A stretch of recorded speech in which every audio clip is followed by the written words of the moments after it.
Hey folks, this is Howie here, Cedar Creek Homestead, and I was going to show you something that showed up here.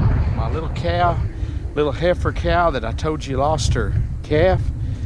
Well, it showed up, and it took about 3 days. She bawled around here like she couldn't find it, and lo and behold, why, here it is. And there's a little fella.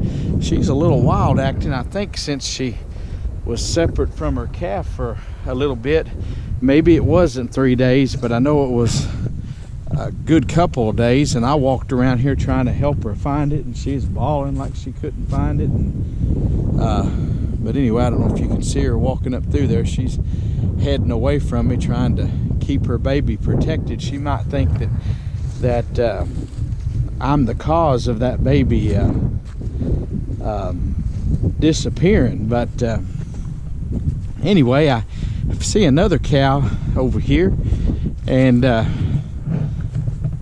had one that was due to calf, and she's up here in this corner. She's a young heifer, and I thought maybe she might have a baby. But what you doing up here, girl?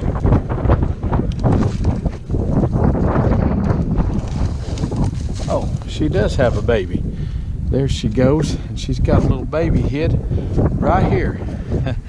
Now, that'd kind of be a dangerous spot there if we got a big rain, but we're not expecting any big rain. But I'm gonna go down there and get that baby over here to the correct side of the fence so it can get to its mama to nurse. And but that number one, purple one tag there, that's actually my son's little cow, and we've been expecting her to calf, and I had her down for 4 or 5 days ago. And anyway, I noticed she was missing today. Well, that's a good thing. She come up here and had her a baby. You can't ever tell about these cattle, and as you all know, if you've raised cattle any, if you've been around them, they like to go off and have their babies. And this cow that I was showing you just a minute or two ago, that little brown colored cow, she'd had a calf out here, and her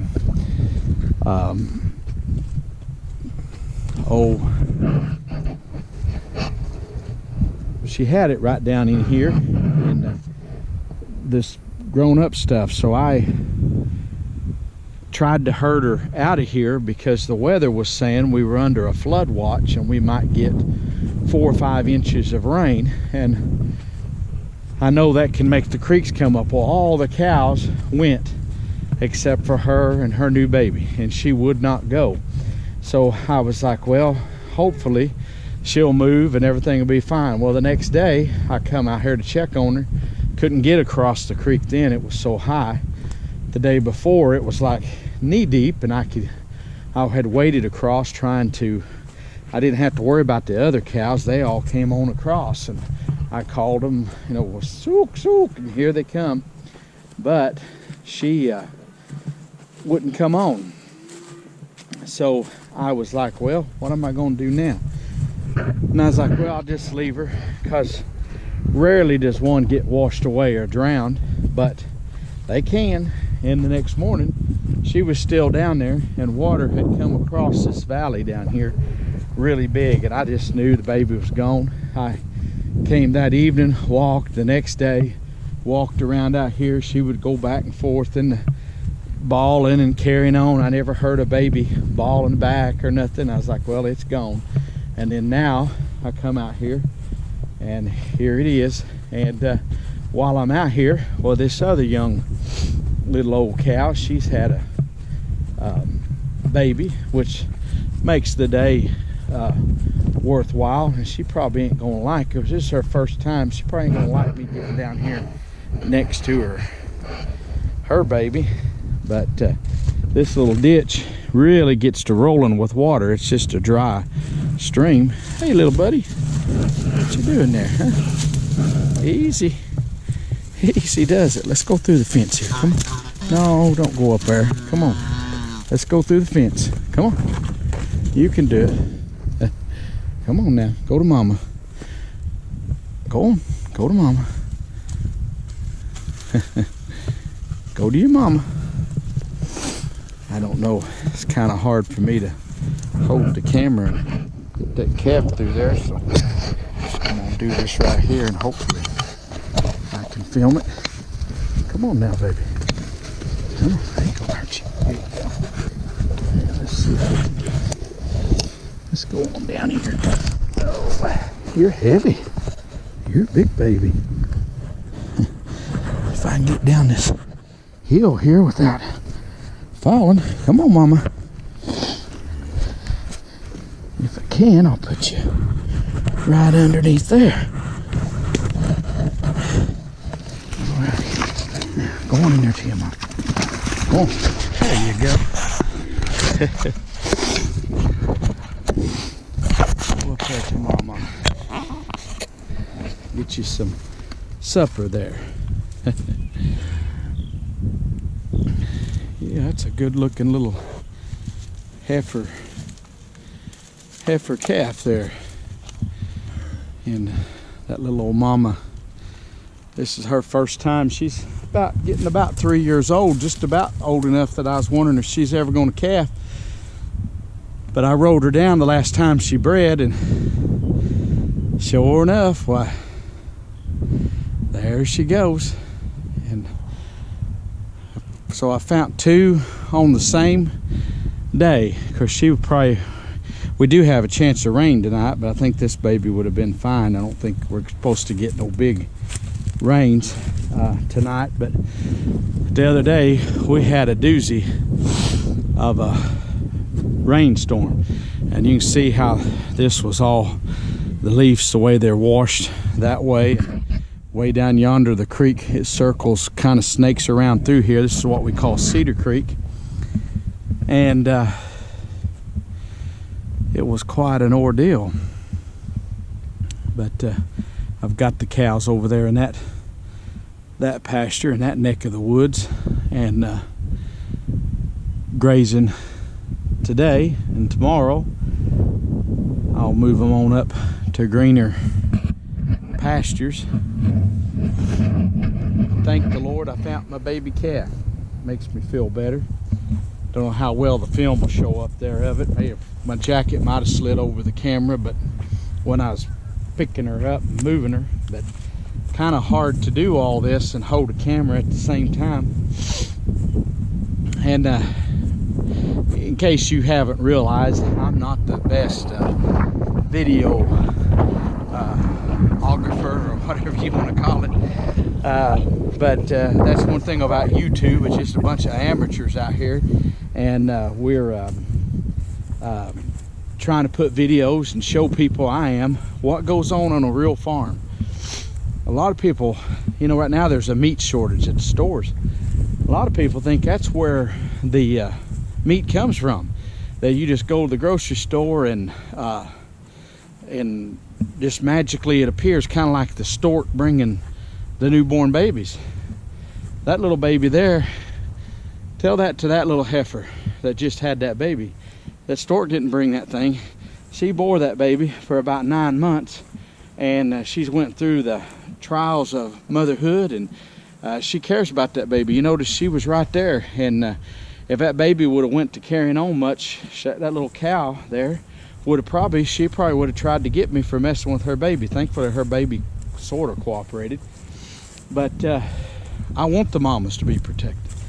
To me, that's a good sign of a good mama. But they don't just come from the store.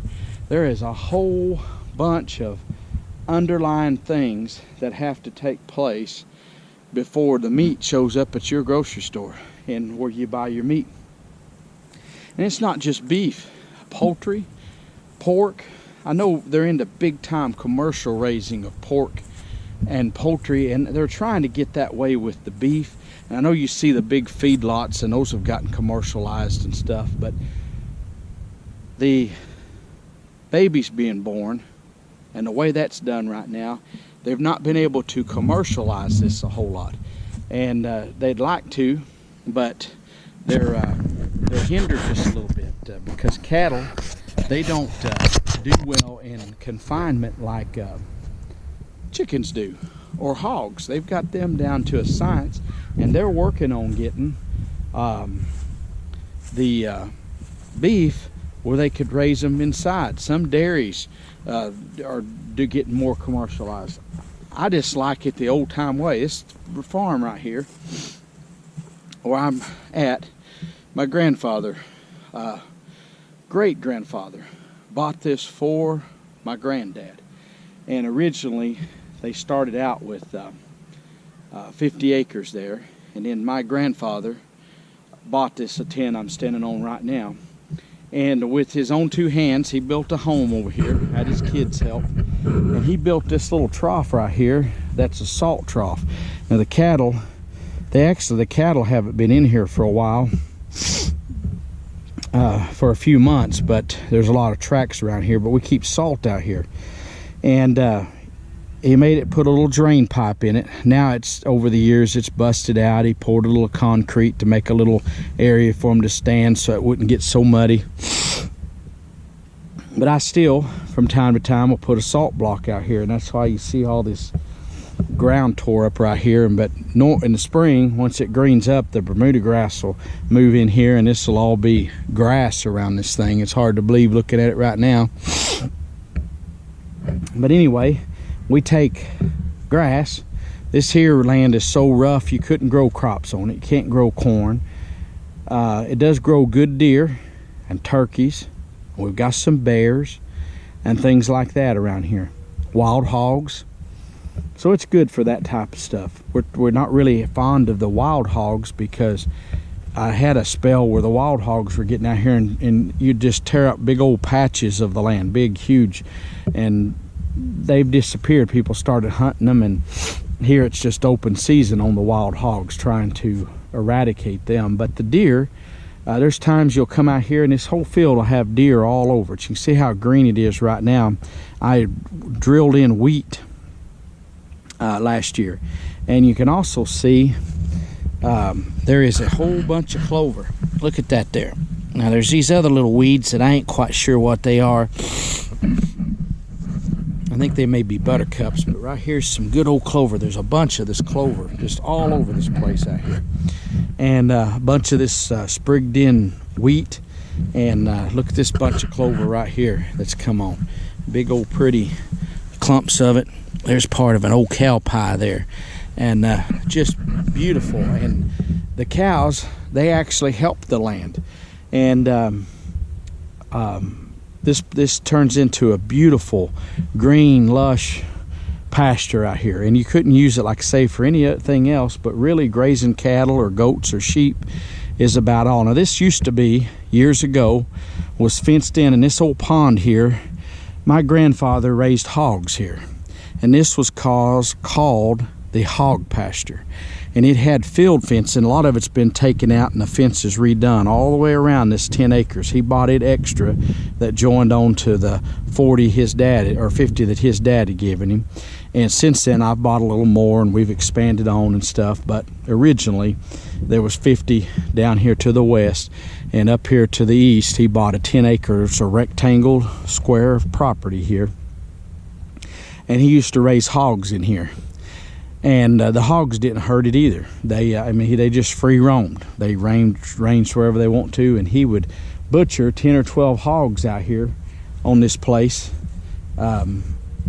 every year. And in the fall, neighbors and people would come and help on a Saturday, and they would butcher hogs. And I just wanted to show you this wheat has really greened up and done good. And we had a little frost the other day, and I think it set some of it back. Some of it's turning a little bit yellow, but most of this tallest green in here is wheat that's come up. And I haven't in a while haven't let the cows in here, but this will be a area that I'll rotationally graze later.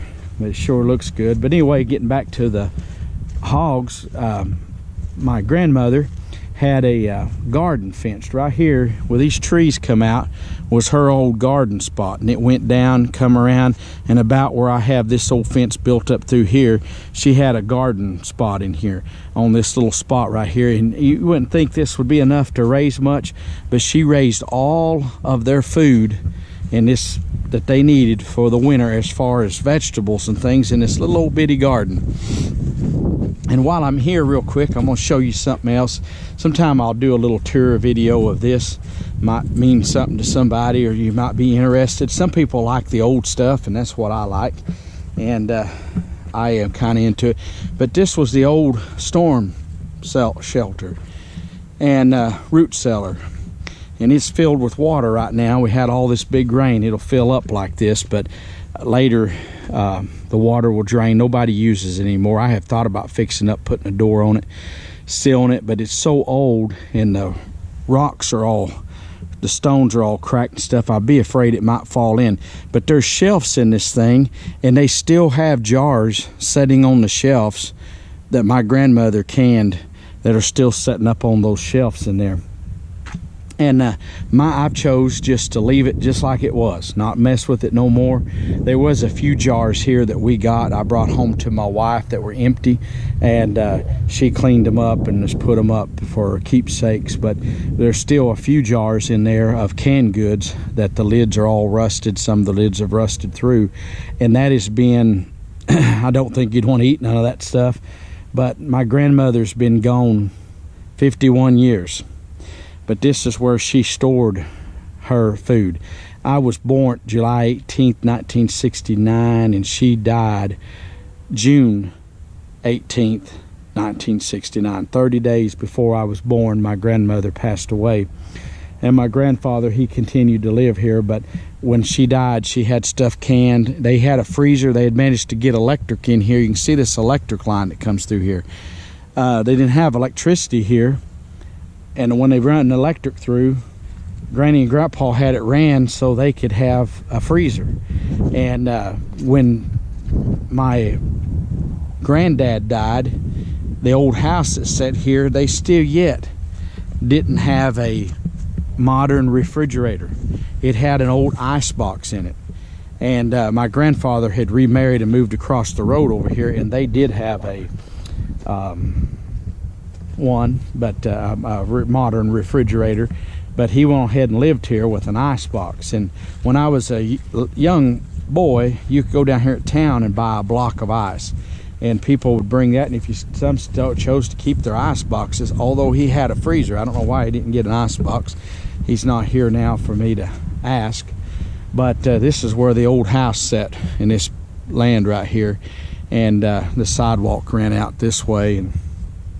But anyway, this place has raised cattle, hogs, and all that over the years, and it has certainly wasn't worth much. The property wasn't anything, and they lived here and developed it. And while I'm standing here, I'll go ahead and tell you, there was an old tree stood right in here that had a chain grown in the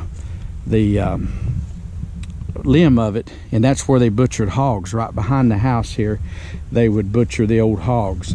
And here is where the old smokehouse sat, and this has got rocks in it and an old concrete floor, and used to have old wooden walls. All fell down now, and for some reason this is left over from my grandpa, some old field fence that he didn't use.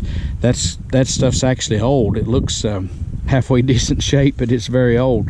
But this was the old smokehouse, and they would build a fire and smoke the meats, and then they'd leave the meats in here, and they had a little round trough in here that they would put the meat in and salt it down. And my grandfather, when I was born and just a little boy, he died when I was about 21 years old, but my grandfather still salted meat and stuff down and did things. But anyway, just some old memories.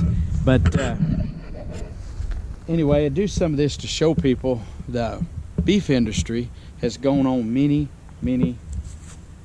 years, been on a long time, and a lot of folks think that you just magically go get your food, and you don't. And it's been passed down through the ages. It's been modernized throughout the years because people need to feed the masses. They've had to do stuff they felt like to modernize things, but I still like the kind of the old-time way. We still have a herd here. We rotationally graze. My grandfather rotationally grazed. Then he kind of got away from that. In his older years, he quit mending the fences that went crossways on his place, and he just let them kind of roam from one large pasture to another. He'd just move them, still kind of rotationally grazed, but not like he had, not intensely. But now I'm trying to go back into that and fix the fences up. But you know, it's just a way of life for us.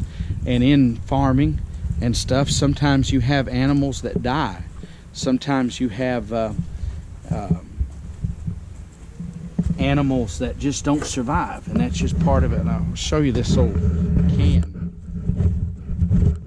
Sorry for moving the camera like that. Johnson's SAE type heavy duty technical chemical, Dallas, Texas. E-type A, I don't know what that's supposed to be. An old metal can. Look at that old lid that's on there. You don't see lids like that anymore, but it's in such bad shape. I'll have to show that to my wife. She'll be interested in that. But anyway, some of the reasons I do the homesteading videos is tell people you can still do it, and there are old-time ways and ideas and a lot of long-time forgotten traditions that went on here that made America great. And I want to share some of those here, so I hope you'll come along for the ride. Hey, if you like our videos, give us a thumbs up, and if you're not a subscriber, hit that subscribe button, and while you're there, go ahead and click on that old notification bell. And I'm glad I found my baby calf. That's just exciting me something terrible. I'm gonna have to get home and tell my wife that I found the baby, because she's been sad that particular cow, we call her Ruby, and we were so excited when Ruby calved, because she's been one of our, she's been kind of special ever since she was young. For some reason, now she's had her baby, she's kind of spooked acting, and I think it's because she done without her baby or had trouble finding her, whatever. Today she didn't want to stay for film. Maybe she's camera shy, I don't know. Hey, anyway, I appreciate you watching. God bless you. We're gone.